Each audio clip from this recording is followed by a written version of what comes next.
program behind the news tekuleka chechimu tutereze byasoba ne tukulaga bikusike. Wow omulungi aliko Impact FM radio lwasa mayinja omulide momwese nanuja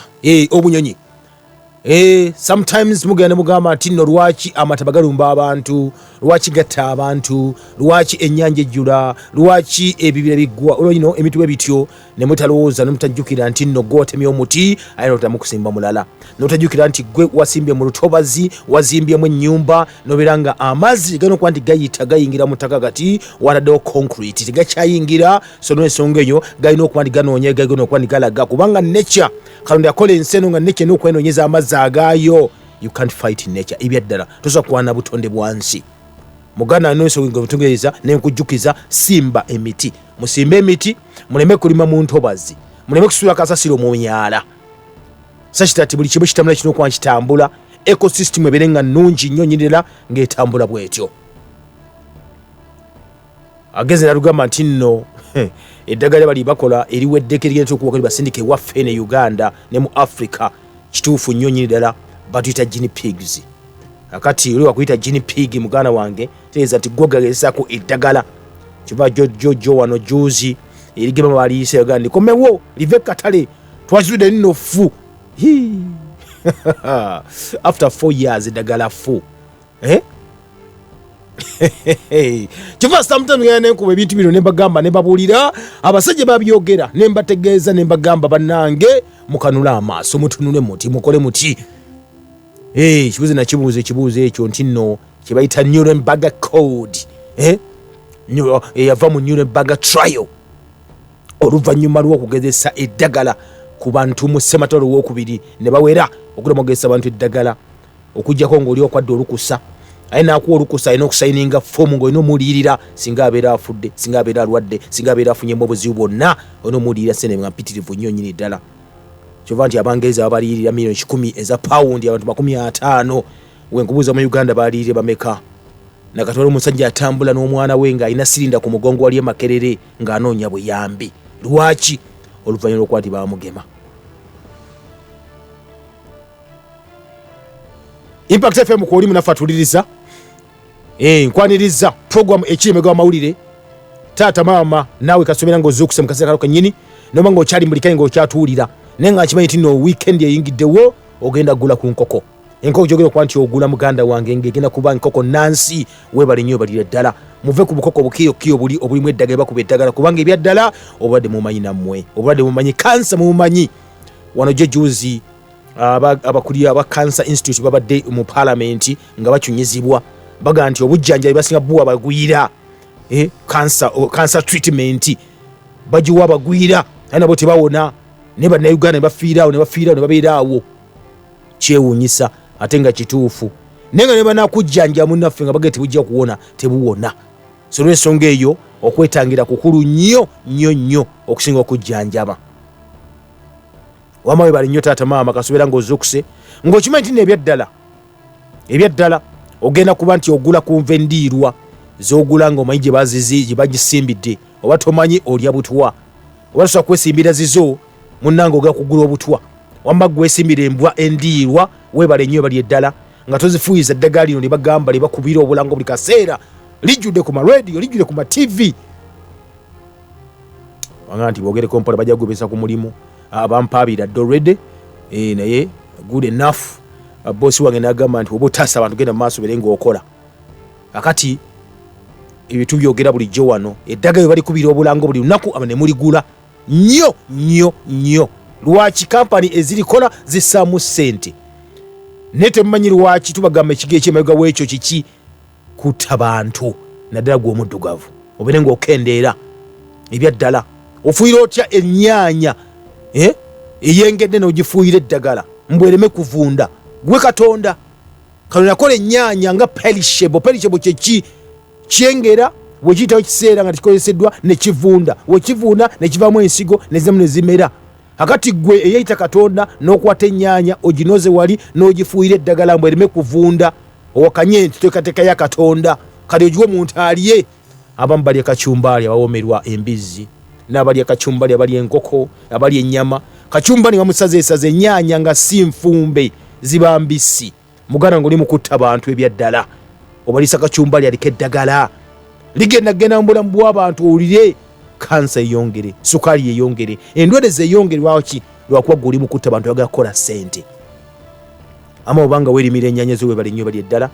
nawe gwaziguzaga ndi sooka ziteekeko mu mazzi agookya alistika tutaaseeko ekyo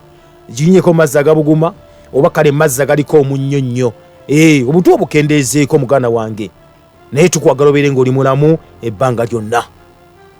webali nnyo taata maama kasobeera ng'okimanyi ti nno ddala bafumba ku mazzi ag'okunywa nabagamba muve ku kibayita chemical water mubiyita mineral water nzibiyita chemical water kubanga ne chemical zingi bateeka muli bazisako ku kapapula kuli otaddeko chemical abcd bweziti zonna onovayo n'onywa ne bagamba nti no bagajja simanya ku gundi bagajja simanya mu nsulo wansi eri n'oga tekinologiya gwe bakozeseza oyo lwaki bagatunda singi 5 n'otakyewuunya ekyo ng'eccupa ya bbeeyi okusinga ne series bakusabye n'otakyewuunya ekyo n'ogaana okugula amazzi n'ogaana okufumba amazzi agaga g'okunywa gune nafu agongedeko omusolo nera bagenda gagula nga bagamba nino ffe tuli babbeeyi tunywa amazzi gaki amapakingi muganda ng'efumba amazzi abamu mumala okulya emmere mumala okufumba emmere ne mussaako omuliro ne muguleka amazzi amanda ne mugayiwa negagendera awo oluusi sole akijibeka y'amazzi mwe ab'omu byalo mukikola ekintu ekyo kimanyi mukyakikola era mukikole nakati ama nkwaniriza gwe taata maama kasobeera nga ozukusa akaseera kano kennyini ng'okimanyi ti nebyaddala obulamu it's a priority obulamu bwo n'obulamu bwabo bw'olabirira n'abo abakwetoolodde nagamba nti nno ke kaseera wetuba tosobola kuba ng'okyebeera ate sikendeeza obutwa mu mubiri gwo lya ku butula yakatunkuma lya ku bintu ebikaawa kuba bijja ku detoxifyinga obutwa obuli mu mubiri gyaffe sokuba nibugwamu mpolampola aye tubeere nga tutambula bulungi nnyo munange mbeera bwetyo kasobeera ng'olima greens ewaka guwasinga ebyaddala ero program ebagita ekirime gw'amawulire munanga atuliriza n'olw'ensonga eyo olina okuba ng'okimanya lunye nti nno nze abigamba bino byonna ebyaddala omulangira kalema gegange program behind the news tekuleka kyekimu tutereeza ebyasoba ne tukulaga ebikusike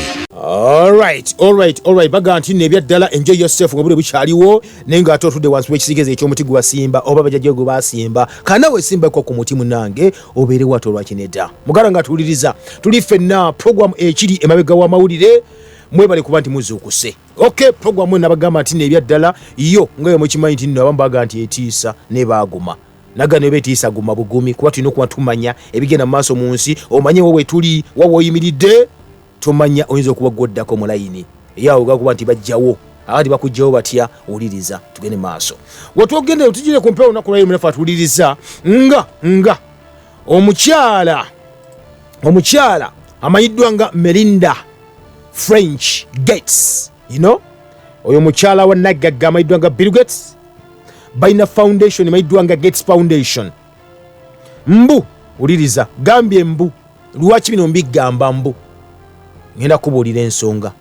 mbu aresigninze nga co-chair ng'omukwabo abadde bannannyini aba Gates Foundation era n'afuna $1 billion 12.5 era mbwaga kutandika nate emirimu gye egy'okuba nti balabirira nnyo abakyala wamu ne families ez'enjawulo ebyo byagendamu kampani enjukire bagitandika myaka nga 2 emabega akati yavudde n'agamba nti nno ke kaseera stepping down nga co-chair owa Bill and Melinda Gates Foundation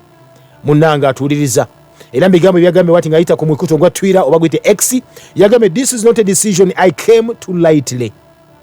I am immensely proud of the foundation that Bill and I built together and of the extraordinary work it is doing to address inequalities around the world. Nti kino ekituseeko si just mu mpeera nyangu nnyo nnyini ddala naye ndi musanyufu nnyo era nenyumiriza mu kitongole kitwateekawo nze ne Bill ffe mbiriri nga tukola ekikoze mulimu gw'ettendo ogw'okulaba nti nno kigonjola ensonga z'obutali bwenkanya mu nsi muno. Nagamba the time is right for me to move forward into the next chapter of my philanthropy. Naye kaseera katuuse nze ate okweyongerayo nkole ebirala ebyokuba ndi munange empeereza abantu. Wetwogerera kiganga agreement ye bweri mbu ne bbaawe nage mark my words nkozesa mbu ne bbaawe alina okufuna biliyoni 12 eza dola. Then anako ebibwe mpola mpola. Kakati nno bwe bityo webiri. Jukira ekitongole kino kyegambye kikola ebintu bitirivu nnyo ng'ekimu ku ekyo kikola ku supplyinga kyo kigamba nti nno kikwata kontra kigamba nti nno nkolerayo kino. Bano benjogerako bombiriri si basawo n'ekyewunyisa be basinga okuteeka ssente mu bintu by'obusawo. Si basawo naye ate be batunda eddagala erisinga obungi. Si basawo ne batunda vaccine. Wano mwaka nga tuli mu mbeera ya COVID-19 bano bennyini bavaayo before that bavaayo ne bagamba kuba nti baawukana era mbu baawukanye ng'ekyabawukanya ki okulangirira kino okwakwata ku kutandika kutya Bill ne Melinda Gates bano kuba nti baawukanye. Melinda Gates jukira mu biseera ebyo nga COVID-19 atandise okubanga ajja nagamba nti before COVID-19 nga COVID tana kuba nti ayingirawo nakutegeeza kubanga COVID yayingirawo mu 2019 2020 nga tumulina bulungi nnyo natta abantu nanyiga abantu bonna nawe batyo naye nakutegeeza nono ku mpewo nekutegeeza nti mu 2013 abantu abasajja bano bennyini Bill ne Melinda Gates Foundation yaabwe bateeka ssente muki mukola vaccine eya COVID-19 vaccine nga bagikola ddi mu 2013. Benjogera yinza okutiisa ne nabyogerako ddeebyo. Lwaki? Nagamba teri akola kibaita vaccine, teri akola akawuka okujjako nga alina chuwa. Kakati akawuka jukira kisegeza akawuka kaaliwo ne bakola eddagala lyabwe ng'obudde bonna bagakalirisinga ne patent number nagikuwa eraga nti gundi yakoze akawuka kano alina obwannannyini kawuka kano, gundi yakoze eddagala lino alina obwannannyini ku ddagala lino. Akati Bill Gates gavumenti nateeka ssente mu kampani ne zimukolera zakola vaccine. Olumala ogikola vaccine eno ne bavaayo nakoko ne bagiteeka katale. Kati obudde buyingirawo ne balangirira nti balina vaccine. Okitegedde? Kiraga nno bakola bikole obadde bakola bukole obadde bamala obukola ne buyingirawo ne bagamba vaccine bagifunye. Vaccine ne bayisa katale nga yabuwanana. Amwanga ne gatuula ga kirimaanyi ne gagula kibaita ne gagula rights ez'enjawulo okola vaccine mwanga gaabwe si kugikola but kuddamu kugifulumya nga bwe bagamba bakola soda for example mu America. Wano mu Uganda basindika equation formula ne batabula nengo de mazo gitabuli eri tibamukolera wano Uganda nedda kanebede gwachi walikola eddagala nti balina formula yaabwe tebagigaba yaabwe bwe bakuwa pal white bajja ne bakola bakwetewudde nga kiwedde okutabula gwe no parking zeno oba ngami bagambye okwongera mu bitono bwe bityo.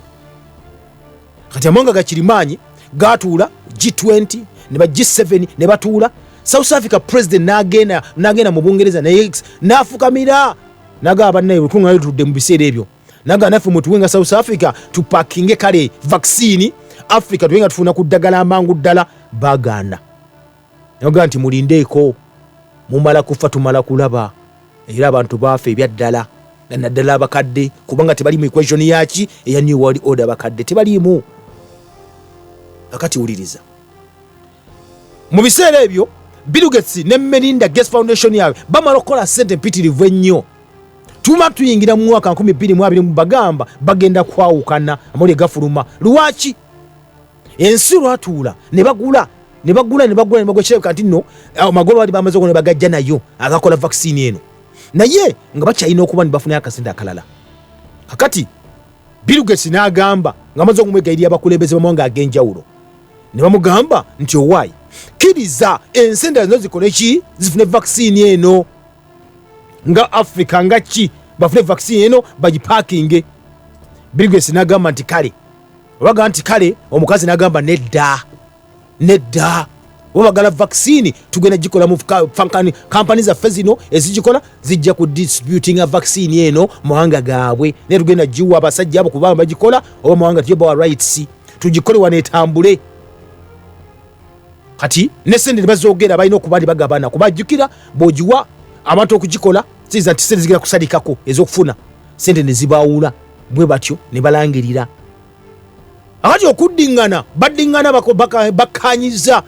bigesa kanyiza nti kale katuli tubawe emyaka uginaayitawo nga tugibakiza okibawa ne baddamu ne babeera mbu bakola bizinesi bwe batyo. Akati okwakwana kwabwe nakutegeeza oli kwali kwa bizinesi era nakati kuno kuzzeemu balangidde kwa bizinesi kati then omukyala agenda kufokasinga ku kintu kimu agambye abafokasinga ku families mulina okwegendereza n'abakazi bateeka ssente mu makampani mu kiliniki ezijjamu embuto ino kigamba dda kino bazadde bantu bano bombiriri owa Bill Gates n'owa Melinda bombi bali batuula ku kye bayita ebitongole ebyateekawo kampani eyo gitwogerako naye baga nti bagitandika naye basikira nsikire. Lwaki? Kubanga maama yali ali mu kye bayita IBM, eyo kampani ekola computer chips, then taata ng'ali mu kampani okuboodi ekola kye bayita control parenthood eya family planning, bakafulumu kujjamu embuto kubanga yali abortion clinic okusookera ddala.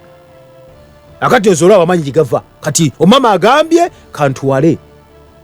ekiri mu musaayi kyaki families n'abakazi. Obudde bwonna muganda ng'atuyiza kkiriza obagaana kati NGO ezigenda okujjamu embuto zigenda kweyagala olw'ensonga akisente weekali bagenda kwongeramu ogenda kuwulira abaana b'obuwala. Program Behind the News tekuleka kyekimu tutereeza ebyasoba ne tukulaga ebikusike. Bagise Impact FM Radio Lwasa Mayinja program ekiri emabega w'amawulire wano ku Impact FM Radio Lwasa Mayinja. Omunywanyi alife tukyali ffenna tugende mu maaso ng'ogambe nti n'owuliriza nyonyi ddala amagezi omwagatwala oba nedda temwagatwala. Okay, obudde buno bwennyini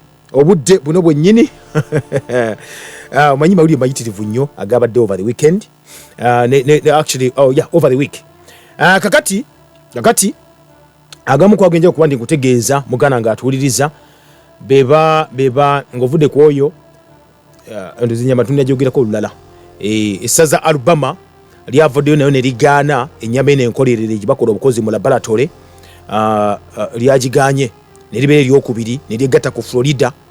wagaganye mu Amerika mwennyini nti ennyama eno gye bakolerera mugireke abantu balunda ente zaabwe balunda embuzi endiga ennyama eyo eri organic ne bagira kati muleeta ate ennyama yammwe mutulwaze ngwedde kansa ali waggulu nnyo ne babiwera basayinza etteeka olunaku nga ennaku zimezadde 7 omwezi guno gutimu ogwokutaano. Etteeka eryo lyaleetebwa ebbago lyaleetebwa Republican bamuyita Senator Jack Williams wamu ne munne amayiddwa nga Dane Crawford. Era ebbago eryo lyaleeteddwa era ne baliyisa bulungi nnyo mu state ya Alabama ne bagamba teri kukkiriza nnyama nkolerere ku midaala gyaffe mu supermarketi zaffe abantu balima balunda bajja kulya ennyama erimu amakulu si kulutisa nnyama egenda tulwaza kiri mu ggwanga lya Amerika. Ita mu supermarketi za wano kati olabe nagga nti no already ebintu ebyo gye biri ogenda gula ennyama tumanyi ennyama gy'ogula. Okay, munange mulungi atuwuliriza aliko Impact FM Radio Lwasa nagamba twali wano nga twogera emabega kaawo negamba nti nno abasajja abeefuga abaagala okubeera bakatonda abakwatibwa obujjange omusajja katonda atonda naga naffe ejja kutonda era muganda we bagenda mu maaso buli kaseera nga bageza okuba ndi batonda ebyabwe bakuba ndi balyawo katonda bituyita katonda ina bajjabe bwana kutesaako yatugamba katonda yatuwa ekigambo ekyo katonda ina bajjabe kati bajja bakatonda abagaga b'ennyonkondo ba elites bavayo buli kaseera nga batonda baga okuba ndi bakoppa baga okuba nti ensi bagitwala ebeerenga yaabwe katonda kyako nabo babeere nga bakikola baga what God can do man can do kye bagamba bwe bankuba bagikola bamusa ne bagwakisa bwe banga mataba ne galeeta bwe banga buli kimu ne bakikola emmere ne bagyefunza ne bagikola ne bagitonda naga nti asigaddeyo yaani ye muntu ono era kasatu mutonda bapa kiriza obagaana ensi ejja kubanga etuwoomedde bagamba singa ebyaddala batonda omuntu nabeera perfect nassa ajja kubanga kiriza oba katonda bamukubye knockout ng'ali ttale naye babikola bino nga naye alaba awulira muganda wange naga nti n'abasajja batandika okutondatonda abantu oba bituntundu ebikola omuntu emuko ebyo batandika okubakola ne bagamba nti nno bagenda kati mu laboratory ne bakozesa enkola ya science emanyiddwa nga genetically modifying something ntyodira ekintu ekyo n'okikyusa gwe n'okola ekikyo nga kyefaananyiza kiri nenga kino okoze ekikole si kya butonde bagenda mu laboratories ne bakola ebintu ebyo gyevuddeko nagamba waliwo awo omuyayi gwe bakolera omutima ogw'embizi ne bagumuwa wayitawo wiiki emu n'afa nali wano nga twogera ne bagamba nti waliwo ate omusajja omulala bambi kaddugala bamuyita Rick Sleiman bamukolera ensigo ey'embizzi ensigo eno ey'embizzi nga bakoze enkole genetically modified bagimuwa nembeera no nga gamba nti nno nja kuba n'essanyu nga nkutegeeza nti yafudde siri musezi siri ki nedda si mu mbeera yali mbi just nagabugambe nja kuba musanyufu nga nkutegeeza nti yafudde olwaki olw'ensonga nti no wali wazanyira Katonda ebyaddala bazanyira ku bulamu bw'abantu mugana nga atuiza nzikiriza nkutegeeze ndi musanyufu nti omusajja yafudde ebyaddala sigendi musanyufu just naye yafudde bagato sekeri yafudde ne yafudde tunakuwayo ne ba family members neno bakitegeera myaka 62 egy'obukulu Rick Sleiman yafudde oluvannyuma lwa just omwezi gumu gwokka ng'afuuse omusajja asoose mu nsi yonna okufuna ensigo ekoleddwa pig transplant eri genetically edited nga banasayansi bali mukwewaana badokita beewaana bonna tukimaze kirizo baga tutonze omuntu tutonze ensigo tukitadde muntu ekola abaddewo agenda kuwangala emyaka n'emyaka muganda wange kino bakikola mu Massachusetts wali mu General Hospital mwezi ogwokusatu omusajja ono baga alina kye bayita kidney disease obadde bw'ensigo omwaka oguwedde eddwaliro ne liva ne ligamba tewali tabu nti obudde bwonna agenda kufa kati n'ensonga eyo balina okumuwa kye bayita ensigo transplant era ne bagenda bayingira mu sajjale mu theatre okumala essaawa 3 bali mu kwekeni yawe mu kumuwa yalinga ne bamussaamu ensigo gye bakoze bwennyini gye bekoledde mu laboratory yaabwe era Sleiman ono yali manager musajja wattu mu kibata Massachusetts Department of Transportation we yali akola bamusiibula okuva mu ddwaliro mwezi gwali gwakuna ne mugamba yadde waka ateredde ne kidney ensigo empya gye mumwadde enkolerere ey'embizzi munnange bwadde waka nagamba nno musanyufu nnyo olw'ensonga nti nno ye nyini afunye ennyama y'embizzi ensigo ey'embizzi naye musanyufu nnyo era ne bano bannasayansi basawo ne bagamba basanyufu nnyo kyansusu kubanga balabye milestone balabye ekyakabi kye bakoze batuuseeko ekitabeeranga nawo era kati be basinga munnange omusajja nadda ewaka bwadde ewaka n'abeera awo abali tava nkundiri ng'ali waka bamujjanjabirira awo ewaka mpola mpola kakati nno ye nga ye okusinza ku doctor amanyiddwa nga Tatuso Kawai director wa Regulator Center for Clinical Transplant Tolerance ono yagamba nti nno bako kibayita ground breaking operation mu mwezi ogwokusatu kyali kyakabi nnyo okuba nti bayingira mu operation room ne batonda banzo okuba batonda ne bateeka kye batonze mu muntu nadde engulu bulungi nnyo nyini ddala muganda wange ne bagamba nti nno bawonyeza Abamerika abali emitwalo 10 abalinda okuba basimbulizibwamu ebintu ebyenjawulo kubanga ebintu byafa dda kubanga bali abubi ebyaddala experts bano baga nti banoonyereza ne batakula emitwe laga sereka tuuse bakole kibayita organism bagijje mu simu muntu bati mu kisoro ey'ekisoro bagiteeke mu muntu balenge ekola bulunyo berenga batonze muganda wange kino wamala kuba makikoze bagitaddemu musajja nadde waka bulungi nnyo ne bamuwa eddagala abamujjanjabira ewaka ne bagamba abantu nti ali bulungi kumbe tali bulungi ali waka ali kujja ku ddagala bali mu kwewaana bo munnange twe tuli awo omusajja ono nga Katonda agamba nti oke kyemukozeko kimala mujesitesa abantu bange kimala ensi etegedde mugirimbirimbe kimala era mugenda maaso okuba nti mulimu kukola ekintu kino naye kimala Mukama Katonda namugamba nno jangu nakwalirwa 6 ekiro oluka ekikeza ku Sunday nga 11 ino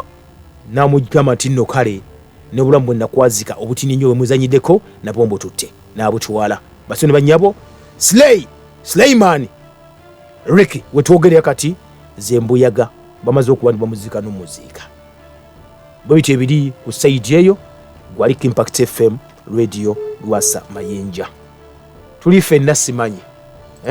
tuli fenna okay program ekyemega mawulire kyagenda maaso mpola kiriza obagaana program behind the news tekuleka kyekimu tutereeza ebyasoba ne tukulaga ebikusike ebyaddala abagala obulamu n'emusi yammwe tusimbudde ku nooti 7 nooti 5 9 oba nooti 7 mukaga nooti 7 nooti 2 kujja kuba nti oyitaawo twenga butola tuli ffenna twenga tuweyamuko naawe ate lwakinedda bigenda mu maaso mu nsi mu biraba embeera bwetyo bweri bwetyo bwetambula mu nsi mwetuwangaalira kale wanji esebo nange bwentyo sebo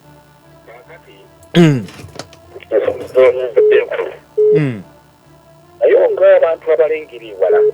esebo oba onnyonnyola tubaako ebintu ebirala bye tulengera abo bajja ba katonda jukira bulungi wali mu byawandikibwa ekyagobesa sitaani mu ggulu ngaali malala kakati gwerinda olabe kyetusemberedde ensi eno kirabika tekyalinawo kabanga kanene kiki kyenfuna ekyokuyiga mu ekyo n'abawuliza Impact FM bwe tuba twetereza mu bya katonda twetereze nga ebuli dakiika 5 tuve ku nsi bwe tuba twetereza mu by'okukola twetereze nga bagenda okubeerawo emyaka 10 naye ndaba nga indiketa ziraga tetukyalinawo bbanga ddene kakati nyagadde otuyambeko otutangaaza emu ensonga eno kirabika esemberedde ey'okutujjako sente zino zetukwata mu ngalo ate nga bw'omanya abantu baffe buli kye baleeta basiimiikiriza tugenze kufaidiki kaasi ogwo omulembe tugenda kuguddako naye nga balina ebigendererwa byabwe ebirala tugenda kukola tutya amawanga ga Afirika okulaba nga tusigaza sente ezo kuba bwe batujjako bwananyini bwa sente tujja kuba tumaze okufuuka bireebereebe nga balina n'obuyinza okutukola byonna bye bakolaki bye baagala bwe bw'okola risaaki bakulembeze ba Afirika ekintu ekyo bakirinako ndowooza ki kuba palimenti yatudde e Bungereza evumirira Uganda bajja kuyisa sente mu leader of opposition alabe obukulembeze bonna obuliwo babusaanyaawo obutakizana bisiyaga ndaba tusemberedde ekintu ekiringa ekirinda bindoba ekibbomu ekinaatera okwabika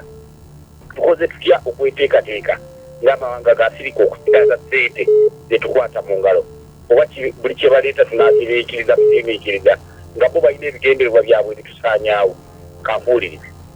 okay webale nnyo webale eddala tukoze tutya nga Africa okusigaza sente zirikwata mu ngalo kiriza obagaana abasajja bagana nti nno oyo nayenayina afuuwa omulere kiriza obagaana yagamba tino zinabwoti naga nti abasajja netwogerako abagagga binyonkondo bakontrolinga ensi eno bagifuga n'ebintu bisatu byonna bitandikizwako emu military money and media bayina amagye bayina sente bayina amawulire wewe tibakontrolinga ensi eno kwetuke tuwangaalira nti nno ngoga nti nno kati sente bazikontrolinga batya bateka benyini bateka mu sente bita digital migration kyovuga nti nno kiriza obagaana ensi zonna zije salinga endaga muntu mugafuna endaga muntu empya sere siza mu siba na Uganda wali waziteekamu kubwerere akati obanga baseka atekamu kubwerere waliwo balina okumamba ziri akabazifunamu balina okuba bakipusha kigende mu maaso kiriza obagaana ku kyago kyakatambi kali nakalabye basagade kadiscussion ko liro kuba program ebampanvu nakola program wano lumu abamu ne banyiga nnyo so okuba nkola wano ne bagamba ne bateeka sere mu bibiina ebyobufuzi ebyenjawulo ne bagamba mu tunye nnyo ekifaananyi kiri babega wa FA eyo eri ku kigambo freedom mujja kukakasa wajeva nakola program ddeeyo abantu bakuba esimu ne bukane ku maama wange kale bavome bannaye nengamba nga kikambwe nenga that is the ekibwe kiri tujja kwongera ntubyogerako maybe mass eyo naye ensi wetu wetambula muganda wange yo batulina tusobola webanga bakulembeze bewaddeyo naye jjukira bakikola batya balesena okuba nti badiscuss mukatambe ngo kimaiti basoka kubaki batekawo kibayita regime change okukyusa obukulembeze si kukyusa bukulembeze just kukyusa government batya kiragala bazikyusiza ddala basoka creatinga entalo ne bakola yokulwanyisa bakola ki buli kimu then ogoberere ekkubo lyabwe buganda bakujjawo osigede bindi tujja byogeraza jakola program tugere ku yensonga Impact wanji kuoli okay nze musajja wa NRM Kibuga Isa Engore Kaguru Buyende district ekinnuma kwe kubanga abantu abamu bwe tubabuulira byotusomesa tebakkiriza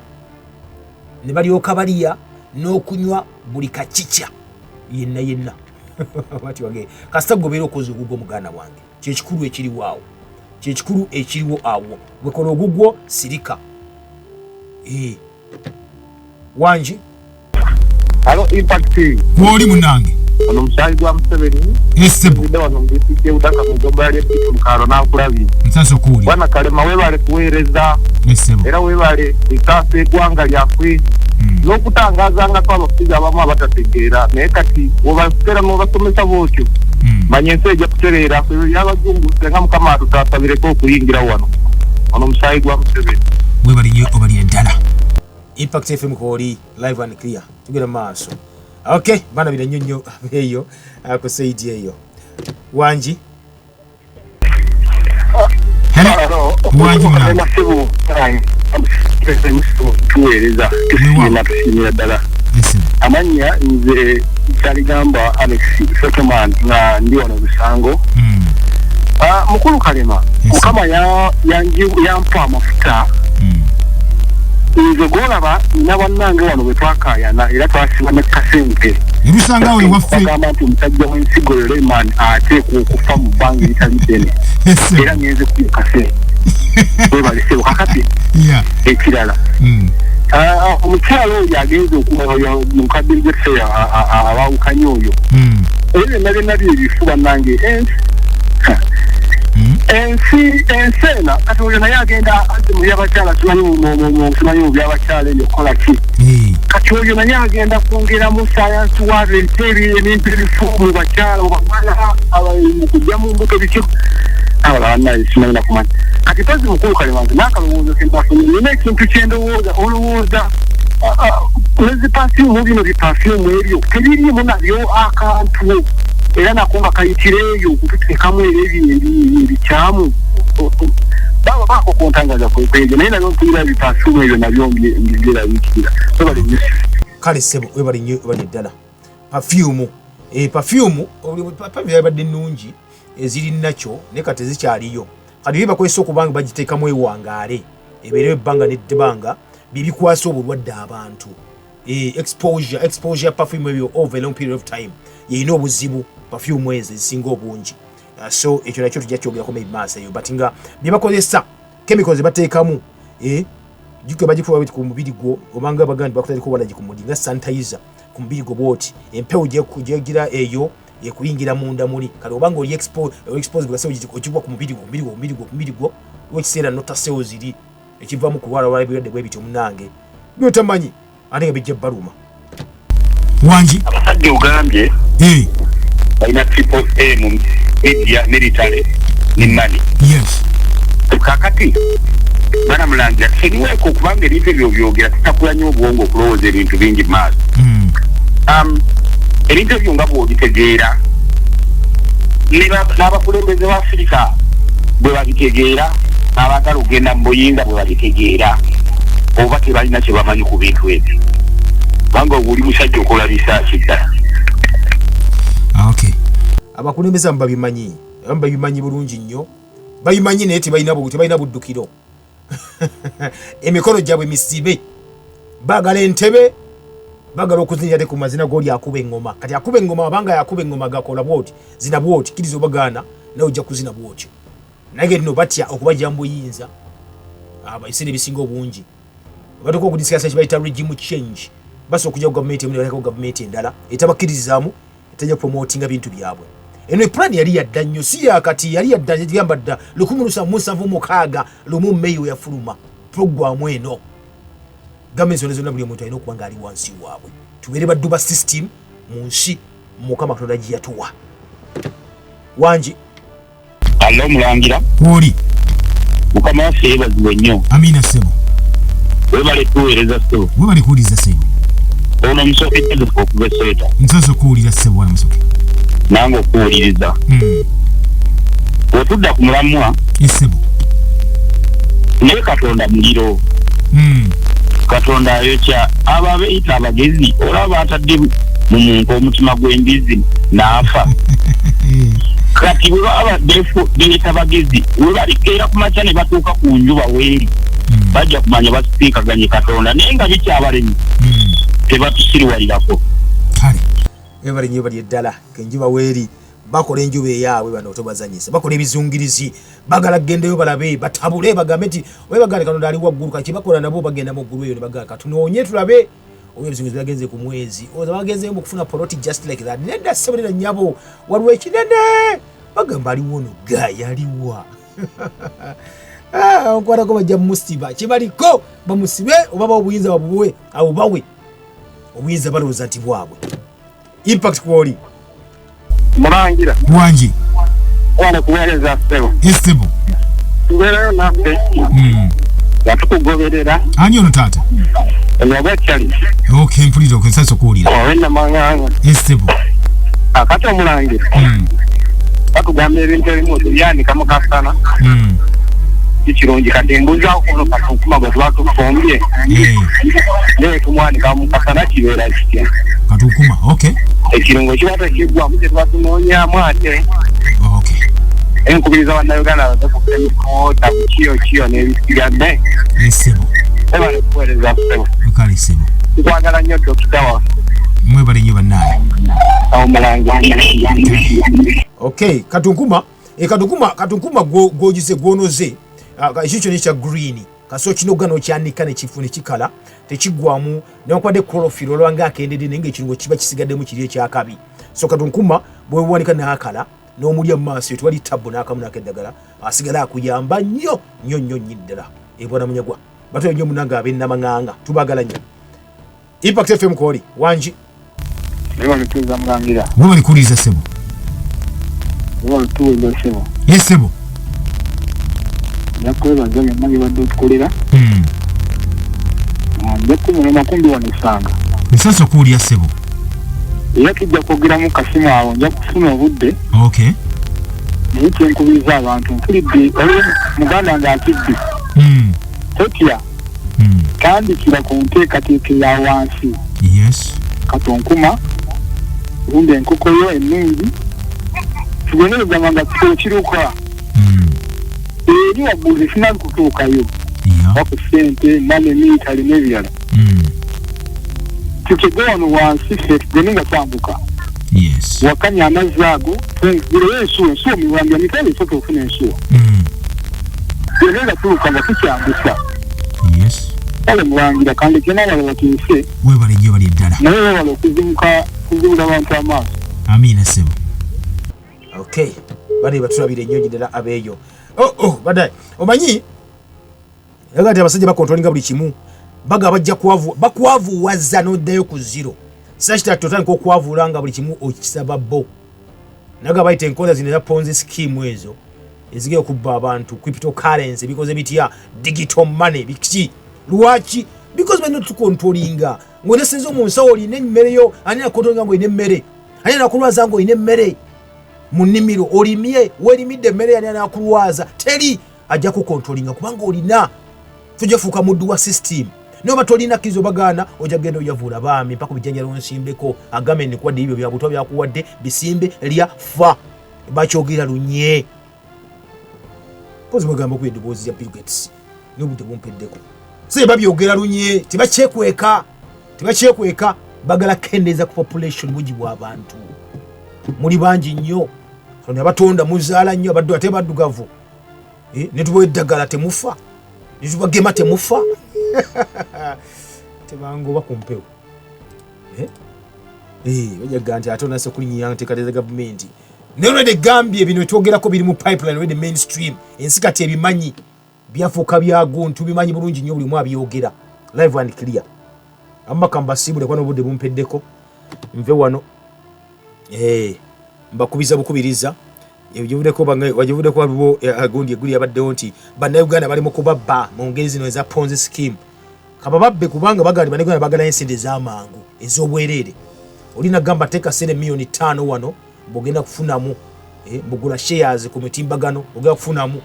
mbugula shares wano kampani iyo tomanyi na address yayo weeri mbogula shares mu kampani tali tomanyi na weeri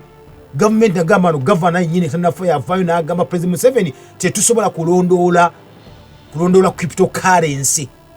nemwe muri busy muga genda ofune because ebitya all the radio stations ziri promoting cryptocurrency government yetunula ne nyini yavayo n'egamba telina nkola esobola kulondoola cryptocurrency bagenda kubba abantu beetuze mu nsi yonna abali babilioniya mu nnaku bafuuka baki babegazi lwaki bayo planning addabi n'ebintu mugenda kunyombesa ngende hamba munabeesiga beesiga muli usooka nga naye oli baatutta Program Behind the News tekuleka kyekimu tutereeza ebyasoba ne tukulaga ebikusike.